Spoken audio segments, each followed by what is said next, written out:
Buongiorno, benvenuti alla TG Sicilia. Vediamo i titoli del nostro giornale. Il Consiglio dei Ministri impugna la legge regionale che stanzia 40 milioni per il ciclone Harry. Incostituzionali per l'esecutivo l'esenzione del DURC e dei canoni demaniali. Palazzo d'Orléans subito rassicura, trovata la soluzione. Intanto negli stabilimenti si lavora per garantire la stagione balneare. A Messina è il giorno della prima manifestazione a favore del ponte sullo Stretto. Associazioni e rappresentanti istituzionali sfileranno nel pomeriggio per il sì alla grande opera di collegamento tra Calabria e Sicilia. Presente anche il ministro Salvini. A Torrefaro la contromanifestazione dei comitati No Ponte. Brutale violenza sessuale a Corleone, una 14enne viene abusata durante la festa di carnevale del paese. In manette un ragazzo di 18 anni che ha condotto la minore in una strada buia e isolata dove l'avrebbe costretta a subire ripetuti abusi e lesioni fisiche. Le parole del Papa sulla misericordia anche per i sacerdoti colpevoli di abusi scuote i familiari delle vittime. Il coordinamento famiglie pubblica una lettera aperta al pontefice. Per noi è una ferita aperta, ad oggi nessuna giustizia. A Catania spari e auto incendiate questa notte nel quartiere di Librino. La polizia interviene dopo una segnalazione, ma gli agenti hanno trovato soltanto un bossolo. Un testimone racconta di aver visto 2 persone allontanarsi a bordo di un'auto. Dal pistacchio di Bronte al carciofo di Niscemi, dall'arancia rossa di Francofonte al fico d'India di San Cono. A Roma premiate le Sagre d'Italia, riconoscimenti per 6 manifestazioni siciliane. Calcio in Serie C, Catania in campo a Latina per difendere il secondo posto da Salernitana e Cosenza. Indisponibili Forte e Rolfini, nuova chance in attacco per Caturano. In Serie B sosta di campionato per il Palermo che alla ripresa affronterà l'Avellino al Barbera. 6 partite per il rosanero che sperano ancora nella promozione diretta.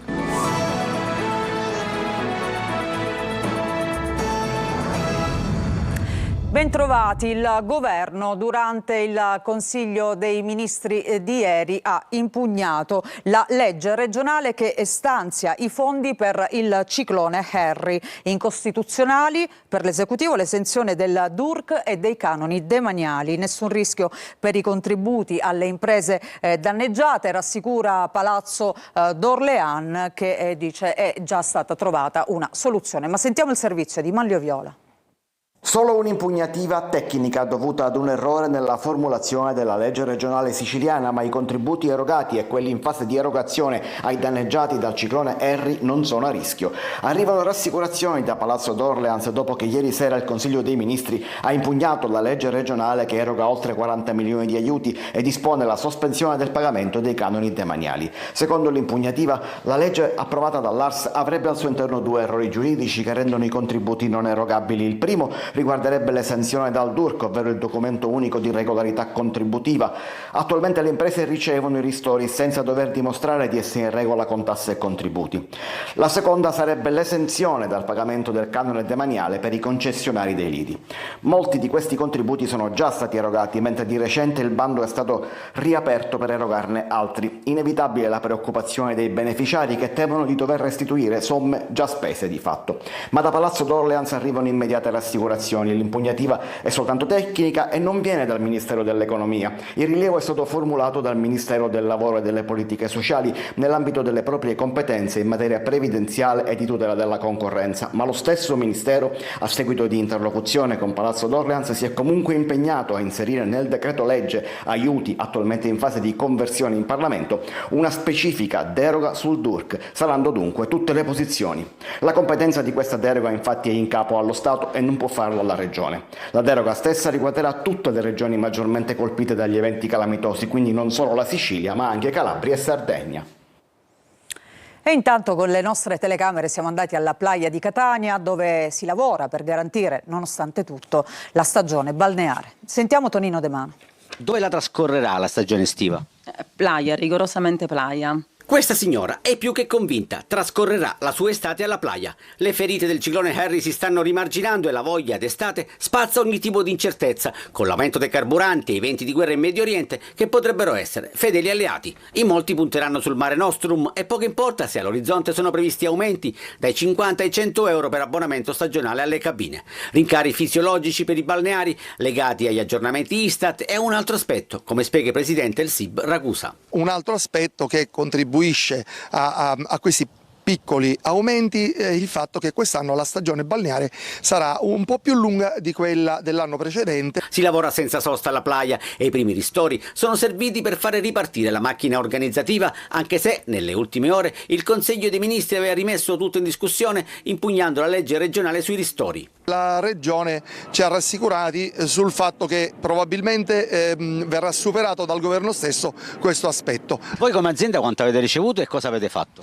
Tutte le aziende hanno ricevuto una cifra di circa 19.200 euro e con questo denaro siamo riusciti a comprare i materiali e siamo riusciti a partire con i lavori. Ricostruite le cabine, si lavora sulle pedane in legno per l'accesso al mare che adesso fa decisamente meno paura. La cabina o la stagione alla playa come postazione è un'ottima alternativa e devo dire che già abbiamo diverse richieste. Dalle ceneri Catania è sempre risorta, così anche la sua spiaggia torna ad essere dorata e adorata. A Messina oggi pomeriggio la manifestazione a favore del ponte. Parteciperanno i presidenti delle due regioni in causa, cioè Sicilia e Calabria, ma ci sarà anche il ministro Salvini. A Torrefaro intanto l'iniziativa in contemporanea dei comitati No Ponte. Francesco Triolo. È il giorno dei Sì Ponte, una manifestazione promossa dalle associazioni civiche con l'adesione di oltre 50 sigle per dare un segnale a favore della realizzazione dell'opera. A Messina però oggi pomeriggio non ci saranno bandiere di partiti, ma testimonianze di cittadini, associazioni, realtà sociali ed economiche che sostengono con convinzione l'opera ritenuta strategica per il rilancio occupazionale e produttivo del Mezzogiorno, per la tenuta sociale, per lo sviluppo infrastrutturale. In piazza Unione Europea il grande palco con lo striscione che recita l'ora del ponte, sul quale saliranno tra gli altri anche i governatori di Sicilia e Calabria, Renato Schifani e Roberto Chiuto, l'amministratore delegato della Stretto di Messina Pietro Ciucci, l'eurodeputato Ruggero Razza, l'ex sindaco di Catania Enzo Bianco e concluderà il ministro delle infrastrutture Matteo Salvini. Il Sì Ponte in piazza è quasi un unicum. L'ultima memoria manifestazione a favore dell'opera risale a 20 anni fa, nel 2006, organizzata dall'MPA di Raffaele Lombardo.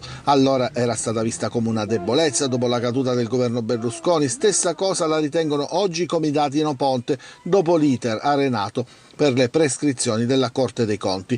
I No Ponte, sempre nel pomeriggio, hanno organizzato un infopoint a Torrefaro sui luoghi dove verrà costruito il pilone per il ponte e proporranno un patto da far firmare ai candidati a sindaco per impegnarsi nella battaglia contro l'opera.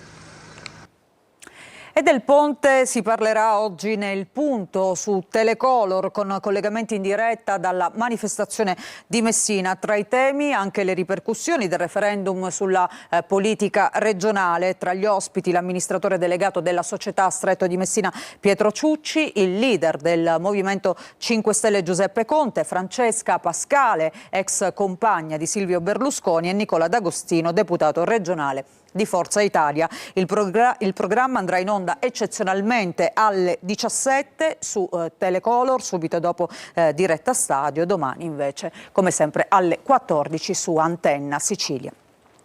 E adesso cambiamo pagina, la cronaca. Corleone, violenza sessuale su una minore di 14 anni durante una festa di carnevale del paese. In carcere è finito un giovane di 18 anni. L'episodio è stato definito dagli inquirenti di eccezionale gravità e risale allo scorso febbraio. Marco Gulla. La prima avvicinata, si sono conosciuti, poi l'ha condotta in una strada buia e ha abusato sessualmente di lei. Un 18enne di Corleone è stato arrestato dai carabinieri con l'accusa di avere violentato lo scorso febbraio una 14enne conosciuta durante una festa di carnevale in paese. L'ordinanza è stata emessa dal GIP del Tribunale per i minorenni su richiesta della Procura dei minori guidata da Claudia Caramanna. All'epoca dei fatti l'indagato aveva 17 anni. La ragazzina è stata condotta dal giovane giovane in una strada buia e isolata e sarebbe stata costretta a subire ripetuti atti di violenza sessuale e lesioni fisiche. In stato di shock è stata ricoverata in ospedale per alcuni giorni. Oltre all'analisi dei sistemi di videosorveglianza dell'area e alle audizioni dei testimoni, sono risultati determinanti gli accertamenti scientifici eseguiti da RIS dei Carabinieri di Messina, i cui esiti, nel confermare i gravi abusi sessuali commessi dall'indagato, hanno anche evidenziato il ricorso a modalità particolarmente aggressive e degradanti per la vittima, ridotta nell'impossibilità di difendersi. Il ragazzo è stato portato all'Istituto Penale per i minorenni Malaspina di Palermo. Dopo le parole del Papa sulla misericordia anche per i sacerdoti colpevoli di abusi, il Coordinamento Famiglie ha pubblicato una lettera aperta al Pontefice. Per noi questa è una ferita ancora aperta. Ad oggi non c'è stata nessuna giustizia. GR Italia. Caro Papa misericordioso, non si può parlare di misericordia senza giustizia. Inizia così, con una presa di posizione netta, la lettera aperta del Coordinamento Famiglie delle Vittime di Abusi, in risposta al messaggio di Papa Leone XIV inviato ai vescovi francesi. Nel testo, il Papa invitava a manifestare attenzione alle vittime, ma anche a non escludere dalla misericordia i sacerdoti colpevoli.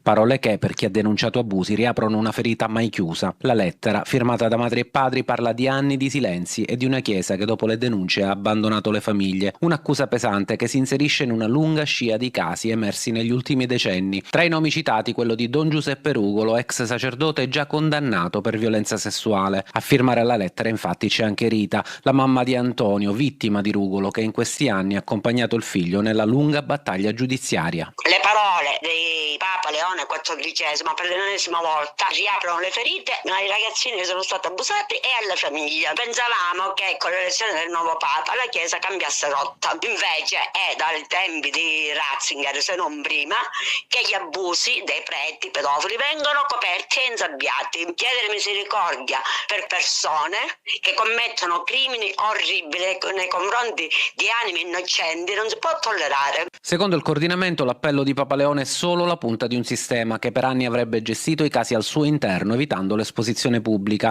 Nel mirino non solo i singoli responsabili, ma anche la gestione delle denunce e il sostegno alle vittime, ritenuto insufficiente. Una distanza che resta profonda. Da una parte il richiamo alla misericordia, dall'altra la richiesta di giustizia concreta. È una domanda che ancora oggi resta senza risposta. Spari e auto incendiate questa notte a Librino, nel quartiere di Catania. La polizia è intervenuta dopo una segnalazione, ma nel luogo indicato gli agenti hanno trovato soltanto un bossolo. Fortunatamente non c'è nessun ferito. Sentiamo Adelaide Barbagallo. Colpi di arma da fuoco squarciano il silenzio della notte a Catania, dove nel quartiere di Librino si è tornati a sparare.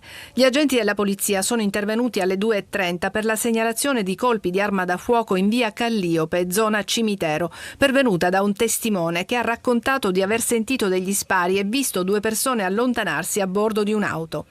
Cosa sia successo è poco chiaro. Gli agenti arrivati sul luogo lo hanno trovato deserto, nessun ferito, tracce di sangue. A terra hanno rinvenuto però un bossolo calibro 7,65. In zona sembrano non esserci telecamere di videosorveglianza utili a documentare quanto accaduto e aiutare gli inquirenti. Di certo non è stata una notte tranquilla. Quasi in contemporanea, sempre a Librino, sono stati incendiati 3 veicoli in circostanze ancora da accertare.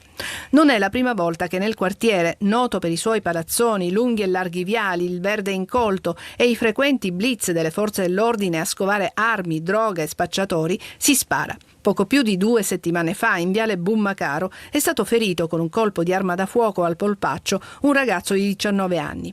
Anche questo caso è avvolto dal mistero. Il giovane si è presentato in ospedale da solo, dicendo di non sapere chi gli aveva sparato.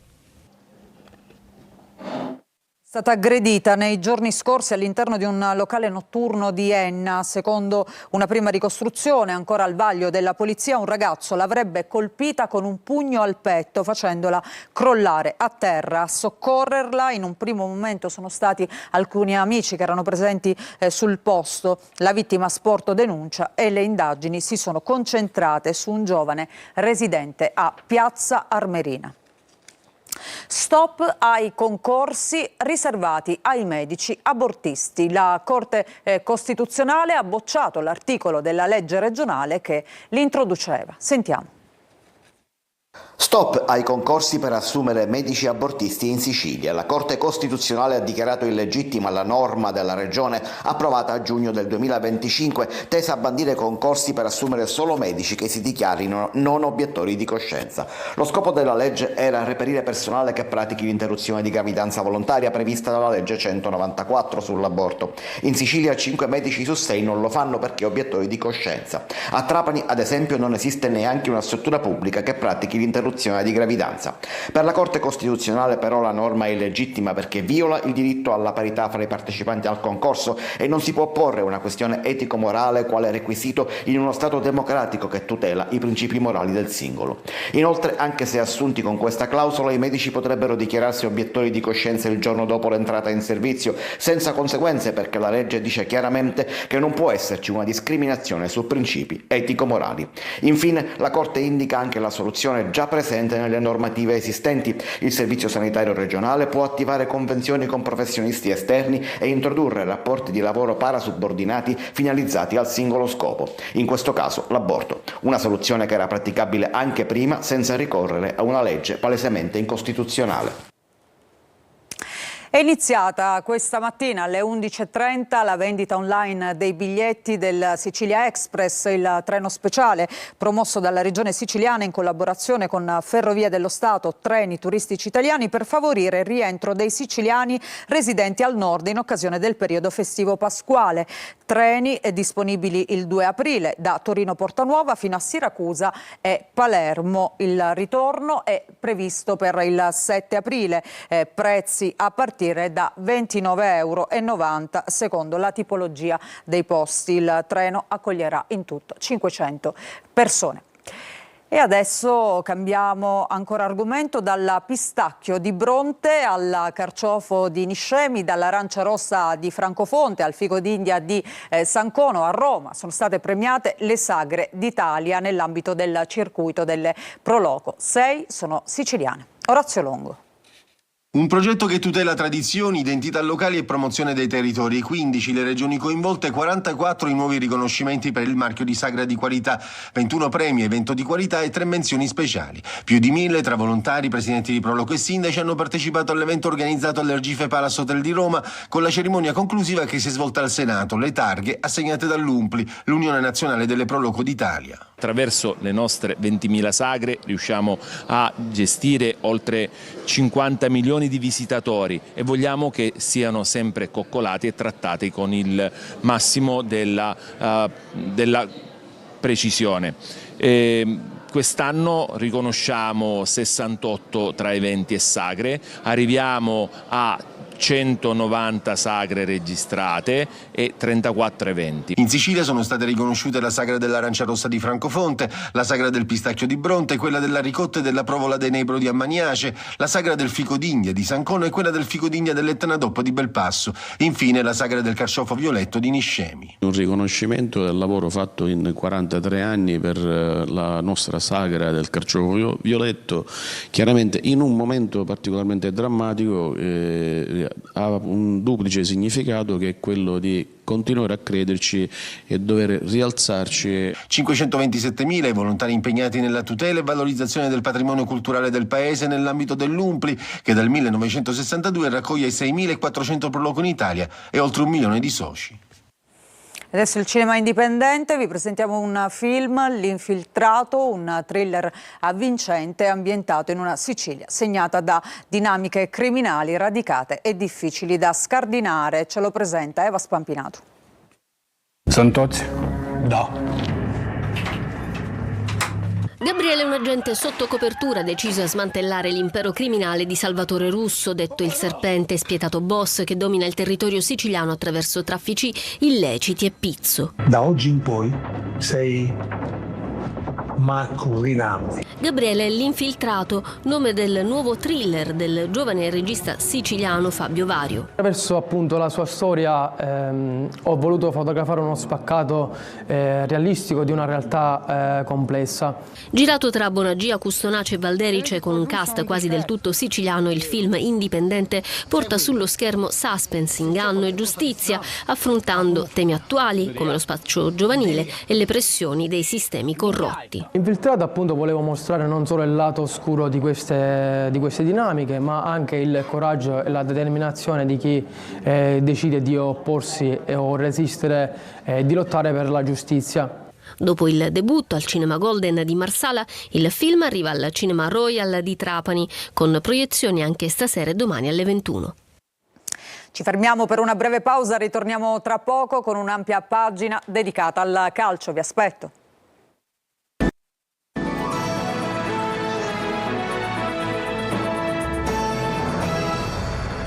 Bentornati, seconda parte del nostro telegiornale, adesso il calcio, partiamo dalla Serie C, tra poco il Catania scenderà in campo in trasferta a Latina, Catania che deve difendere il secondo posto da Salernitana e Cosenza, Viali senza Forte e Rolfini, nuova chance invece per Caturano, ma ci dice tutto Tonino De Mano. Vietato sbagliare, perché dopo il pari casalingo contro il Casarano serve un cambio di passo per il morale e per la classifica, con un secondo posto da difendere dagli attacchi delle inseguitrici, rispettivamente Salernitana e Cosenza, a 5 e 6 punti dal Catania. Ecco perché la trasferta di Latina, senza tifosi al seguito, diventa una gara importante per la crescita dei rossazzurri, che dopo l'avvicendamento in panchina tra Toscano e Viali devono ancora trovare i giusti automatismi.